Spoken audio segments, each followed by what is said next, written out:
Game na, kuya. Okay. Cut. Good afternoon, everyone. Then you will put the kanin baboy.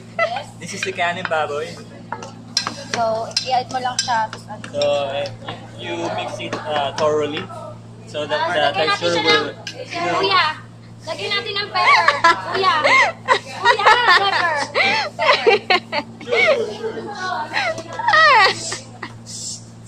Tapos lagyan natin siya ng onting condensed milk. May dura pa, bebe. Okay. Para lang mag-ano siya, mag-cream yan. May pepper. Kalamansi juice. Pepper. Some four seasoned juice. Hindi, talaga na. Malalasing yung mga... Yes. Would you mind if I taste this? Hey, would you mind if I taste this for a while? Yes. Oy, yan. Wait. Wala For a pa. while. Taste.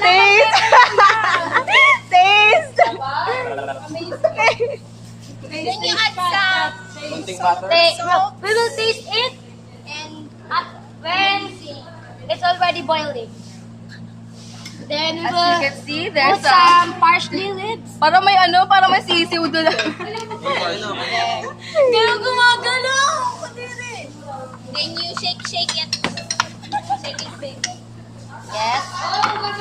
What are the tips to avoid? Don't try the unfair texture. Uneven. Uneven texture. Unfair. You have to mix it thoroughly, huh? Don't forget to mix it thoroughly so that the ingredients will compatible with each other. Kaya, we're going to add water. Be, konti lang, be! Visit to. Ano ba to? Okay na. Kuya, ang asin. Yummy. Right? And now, Ang asin, eh. Uy, pamigay mo na sa boys pang. Wait lang, plating na natin. Plating, tangik.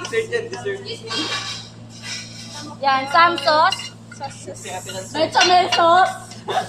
Yes, that's all. That's okay. And we're going to...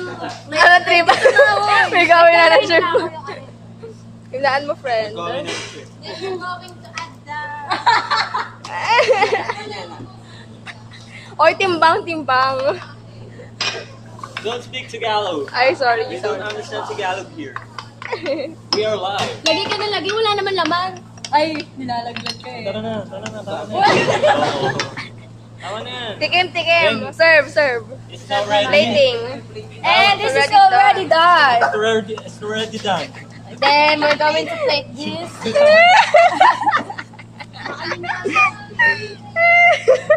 Ang sakit sa ilong. Tangin na nga. Now you have your kanin baboy. Eh!